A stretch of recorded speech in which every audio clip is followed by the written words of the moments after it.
le Messie juif. Mais on leur prenait la terre. On leur disait de se détourner de tous les biens éphémères de la terre et de se plonger vers un monde imaginaire et illusoire. Et ces gens travaillaient pour les pharisiens, puisqu'il s'agit du nom de cette secte. Et non seulement ils travaillaient pour les pharisiens, mais à la fin, ils étaient souvent même suppliciés et éliminés quand ils étaient inaptes au travail. Donc, ce que je veux dire par là, c'est que les Templiers, c'était une secte guerrière qui, sous des couverts d'humanisme ou de ce qu'on peut appeler la fraternité, vous voyez ces deux mots-là, vous les retrouverez dans l'idéal maçonnisme. La fraternité et l'humanisme. Vous voyez, fraternité parce que les maçons s'appellent les frères de lumière. Humanisme parce qu'ils disent qu'ils sont les gardiens de la divinité de l'humanité. Et donc, nous voyons dès le IIe siècle s'ébaucher ce qui va devenir la structure mère à partir de laquelle la franc-maçonnerie historique va émerger. Il s'agit de l'hermétisme. L'hermétisme, c'est tout simplement la spoliation de l'héritage de la science sacrée du collège de Kémenou, que nous appelons à tort Hermopolis. Et le démiurge, c'est-à-dire le néther tutélaire qui transmet aux scribes toutes les connaissances connues de l'humanité, s'appelait Djerouti, A-A-A. A, ça veut dire grand en égyptien, pharaonique.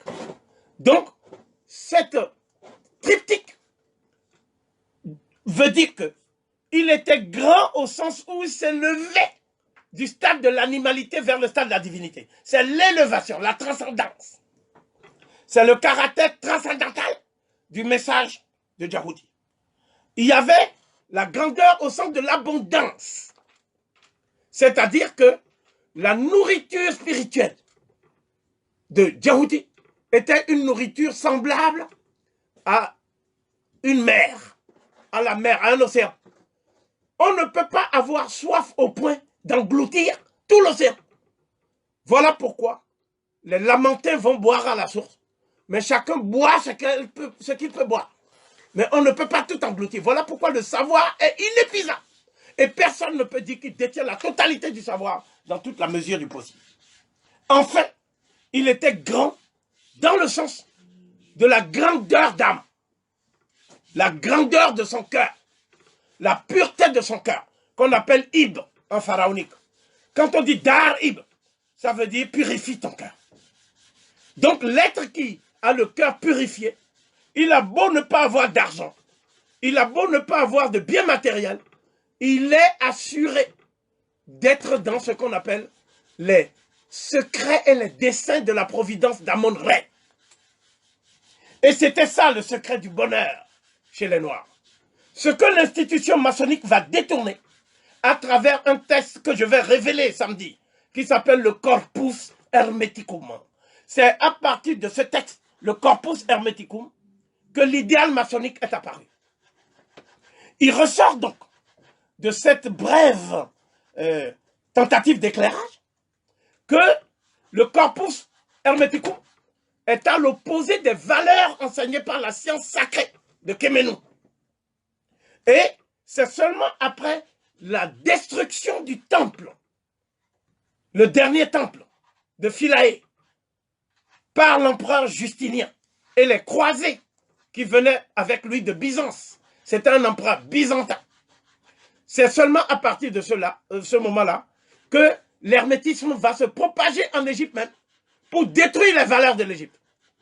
L'hermétisme est une tentative d'un cheval de Troie idéologique pour détruire les valeurs du peuple noir dans l'Antiquité. Donc, on voit bien que l'ancien manuscrit qu'on appelle Koké, qui est conservé actuellement à la Bibliothèque britannique, dans les paragraphes 281 et 326, on voit que toute la sagesse accumulée depuis la nuit des temps, et donc parle par exemple Favre d'Olivet, dans son histoire philosophique du genre humain, et dont parle par exemple Churé dans son ouvrage intitulé Les Grands Initiés, c'est la race noire qui est dépositaire et récipiendaire de cette sagesse immémoriale. C'est pour dépouiller la race noire, c'est-à-dire les Nubiens, qu'on appelle Nehesiou, et les Égyptiens de la période pharaonique, qu'on appelle les Remetou. C'est pour les dépouiller de ces connaissances multimillénaires que l'hermétisme est apparu. L'hermétisme apparaît donc, dans tous les cas, comme une œuvre de captation et de détournement de l'héritage égypto-nubien. La franc-maçonnerie, dès le départ, dans l'Antiquité, procède donc de ce que j'appelle un acte de vol d'un héritage, c'est-à-dire quasiment le vol du feu au sens de Prométhée. Donc, c'est ce vol-là qui sera le point de départ de l'inversion des valeurs.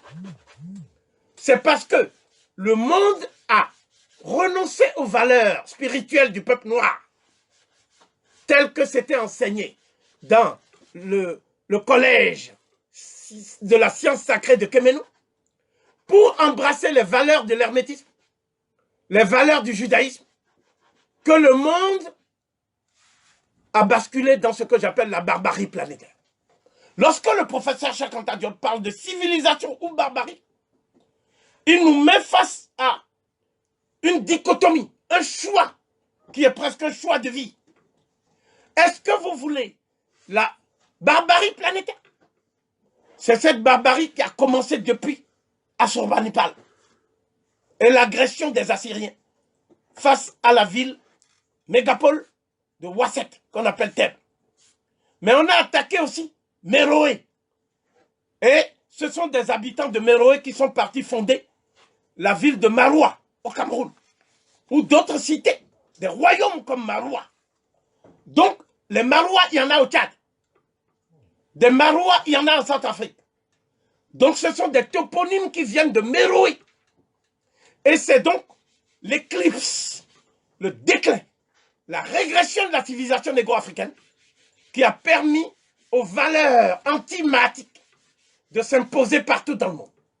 Donc, on voit comment, dans un autre manuscrit, qui est le manuscrit de la Grande Loge numéro 1, qui date de 1583, on retrouve ce qu'on appelle le Grand Hermarine, qui est descendant de Sem. Ça veut dire que les peuples sémitiques, et qui va maintenant utiliser Hermès comme l'ancêtre des peuples ennemis du peuple de Cham. Il y a donc là aussi une mutation qui est extrêmement importante, comme l'a montré Findel dans son histoire générale de la franc-maçonnerie, qui est parue en 1861. Quoi qu'il en soit, ce que je voudrais que les uns et les autres puissent comprendre au cours de cette première séance inaugurale, c'est que, à partir du moment où la civilisation gréco-latine va s'épuiser à son tour, ce club était gangréné par les francs-maçons, infiltrés par les francs-maçons. Mais l'Église catholique, c'est elle qui va créer la structure maçonnique la plus cruelle et la plus raffinée qui soit. Ça s'appelle la loge P2. La loge P2 du Vatican, c'est la loge maçonnique qui manipule l'Opus Dei. N'est-ce pas? L'Opus Dei a été créé par un Espagnol colonialiste et nostalgique qui a dit que il ne faut pas donner la liberté aux Noirs. Parce que le jour où on donnera la liberté aux Noirs, ce sera la fin de la race blanche. Et c'est un tel homme qui est à l'origine de ce que j'appelle l'Opus Dei, l'œuvre de Dieu, qui est une société secrète, qui a infiltré l'Afrique aujourd'hui, et dont certains membres sont les cardinaux africains les plus importants de la curie romaine, comme le cardinal Arinze, et comme Monseigneur Monsengo, ou d'autres, qui sont aujourd'hui ceux qui préparent ce que j'appellerais la recolonisation spirituelle de l'Afrique noire. Donc, la loge P2 s'est caractérisée ces dernières années par un certain nombre de crimes spectaculaires. La loge P2 est à l'origine de l'élimination du pape Jean-Paul Ier. Dès lors que le pape Jean-Paul Ier a dit qu'il allait diligenter des enquêtes sur les activités du cardinal Marcinkus, qui lui s'occupait en fait de la Banque du Vatican. Et on a vu au terme de ces enquêtes que la Banque du Vatican recyclait l'argent de la drogue, recyclait l'argent du trafic des médicaments, recyclait l'argent du trafic des armes. Alors même qu'on dit aux gens que le Vatican est au service d'un Dieu d'amour. Et c'est à partir de là qu'on a mis en évidence les liens entre la loge P2 et le cartel de Medellín. Le cartel de Medellín, c'est ceux qui vendaient la drogue en Colombie avec Pablo Escobar. Et Pablo Escobar, au moins, il donnait l'argent aux pauvres. Il donnait, redistribuait l'argent aux pauvres. Mais ceux du Vatican, c'est-à-dire le cardinal Vio, et tous ces gens-là, et aussi le pape qui dit qu'il a démissionné, c'est-à-dire, effectivement, le pape allemand, qui était dans les jeunesses hitlériennes, hein, c'est-à-dire Ratzinger. Tous ces gens-là étaient impliqués jusqu'au cou dans ce qu'on peut appeler les activités délictueuses et mafieuses de la loge P2. C'est la loge P2 qui, aujourd'hui, gangrène les pays africains et travaille directement avec les loges maçonniques. Alors qu'on vous dit que la franc-maçonnerie et l'église ne s'entendent pas. Mais sur le terrain africain, la franc-maçonnerie et l'église travaillent de concert. Et leur but, c'est de détruire les confréries africaines traditionnelles. Parce que ces confréries africaines traditionnelles qu'on a diabolisées. Par exemple, la confrérie Malinké de Como a été diabolisée. Et le rôle, c'est d'utiliser les enfants des initiés pour infiltrer sa confrérie. Et qu'est-ce qu'on fait maintenant? Il y a une branche d'une confrérie du Gabon.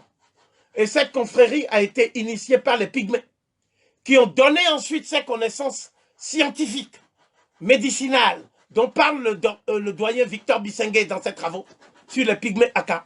Ces connaissances ont été données aux Apindji. Et c'est les Apindji qui sont à l'origine de ce qu'on appelle le rite Bwiti. Je montrerai comment le rite Bwiti est directement lié au rituel pharaonique. Je montrerai que parfois même les formules sont identiques, les connaissances identiques. Et ces connaissances sont sorties du même sanctuaire. Et ce sanctuaire, c'est ce que j'appelle la région des Grands Lacs africains et les sanctuaires de Nubie. Donc, les confréries africaines, notamment les confréries les plus combattues en Afrique aujourd'hui, sont au nombre de 4. Il y a une confrérie qu'on appelle la confrérie des Congos, c'est-à-dire les dompteurs de léopards. Cette confrérie est la plus combattue parce que depuis les Portugais, c'est-à-dire depuis 1525, il y a eu au moins 40 millions de morts au Congo. On appelait Congo la RDC actuelle, le Congo-Brazzaville, l'Angola, le Gabon, une partie du Cameroun. Tout ça, c'était dans l'ancien royaume du Congo, dont la capitale se trouve actuellement en Angola, qu'on appelle Mbanza-Congo. Donc cette confrérie-là, on continue à lui faire la guerre aujourd'hui. Parce que le Congo, le bassin du Congo, c'est le lieu où il y a les 3/4 des réserves énergétiques et minières de la planète. Il y a ensuite le Nigeria. Si vous avez des sectes comme Boko Haram, ce n'est pas pour rien. Boko Haram, c'est une secte qui a été formée par des francs-maçons islamistes, c'est-à-dire la famille qu'on appelle les Ibn Saoud, qui règne sur l'Arabie Saoudite. Ce sont des sionistes arabes, islamistes. Et ils ont créé une légion qu'on appelle Islamic Freedom Fighters. Et cette légion, un de ces détachements, c'est ça qu'on appelle Boko Haram. Et le but de Boko Haram, c'est de s'emparer du Nigeria et des richesses du Nigeria pour mettre ça au service du bloc occidental, dont l'Arabie Saoudite, le Qatar, les Émirats sont des alliés stratégiques. D'autre part, il faut savoir que, en ce qui concerne les loges britanniques, il y a une loge très influente aux États-Unis qu'on appelle Prince Hall Freemasonry. Et Prince Hall, c'était qui? C'était un noir qui, lorsqu'il a été chassé des loges maçonniques des Blancs, pendant la période de la guerre de sécession, après la guerre de sécession, il a créé sa propre loge noire. Et c'est cette loge noire maçonnique qui aujourd'hui s'infiltre au Ghana, s'infiltre au Libéria. C'est cette loge qui a doublé l'UNIA de Marcus Garvey et qui est même à l'origine de la destruction de l'UNIA. Les libéraux juifs étaient membres de cette loge. Les Noirs étaient membres de cette loge. Donc, ce que je veux dire, et ça, c'est un point capital, c'est que Barack Obama n'aurait jamais été élu président s'il n'y avait pas eu une alliance entre l'AIPAC, c'est-à-dire la section américaine du Congrès mondial juif, et la franc-maçonnerie de Prince Hall aux États-Unis. La plupart des membres du Congrès des États-Unis et de la Chambre de représentants qui sont noirs, ils sont dans cette loge. Et cette loge a des représentants au Ghana qui veulent empêcher aujourd'hui le Ghana de faire les États-Unis d'Afrique. Et ces représentants ont même joué des rôles éminents au sein du gouvernement ghanéen. Ils ont même été présidents au Ghana. Aujourd'hui, ils sont contre ce que fait Nana Addo Akufo. Et je citerai qu'un seul nom, c'est celui de l'ancien président John Kufuor. Donc, ce que je veux dire ici, c'est que l'Afrique n'est pas seulement victime d'une domination militaire. L'Afrique n'est pas seulement victime d'une domination économique, d'une domination culturelle. L'Afrique est le terrain de prédilection de ce que j'appelle le mouvement de manipulation de masse, c'est-à-dire MMM, mouvement de manipulation de masse le plus puissant qui existe dans l'humanité. Et ce mouvement est convoyé par 6 institutions que je vais énumérer maintenant. Mais c'est la franc-maçonnerie qui est la plus nocive des 6. La première institution s'appelle Christian Coalition. C'est une multinationale des évangélistes qui est basée aux États-Unis et dont le chef s'appelle Pat Robertson. C'est un multimilliardaire. Il suffit de regarder son nom. C'est lui qui fait toutes les églises du sommeil, que vous appelez des églises de réveil. Chaque jour à Kinshasa, il y a 200 églises. Chaque jour. Parce que tous les mafieux ont compris maintenant que pour gagner facilement l'argent, il faut faire croire aux Noirs qu'on va guérir le sida, qu'on va guérir les maladies, qu'eux-mêmes mettent et inoculent aux Noirs. Et n'est-ce pas? Et donc c'est ça qui est le plus rentable aujourd'hui. C'est-à-dire les évangélistes. C'est une première armée qui attaque les confréries africaines de la Made. La deuxième, c'est ce qu'on appelle les légions islamistes, wahhabites et salafistes. Et eux, ils sont en train de filtrer toute la zone sahélo-sahélienne, depuis la Libye, qui est devenue maintenant un chaos géopolitique. Et c'est à partir de la Libye qu'ils infiltrent l'Afrique noire. Ils font aussi des trafics d'organes des Noirs. Ils font un certain nombre de crimes, des viols, etc., etc. aujourd'hui. Et l'Union européenne les finance. Parce qu'ils ont des camps de concentration pour les Noirs, qu'on appelle migrants. Ensuite, il y a le B'nai B'rith. Le B'nai B'rith, c'est le Mossad. C'est-à-dire des gens qui vont en Afrique pour dire qu'ils sont à la recherche des Juifs noirs perdus. Donc, ils disent que les Congolais sont des Juifs, que les Ivoiriens sont des Juifs. Et leur groupe, ici en France, s'appelle la Fédération des Juifs Noirs de France. Et cette Fédération des Juifs Noirs de France est membre du CLIF, c'est-à-dire le Conseil représentatif des institutions juives. Donc, il y a les loges maçonniques, dont je vais parler pendant 5 séances. Là, ce n'est que l'introduction générale. Il y a aussi ce qu'on appelle la Rose-Croix à Morque.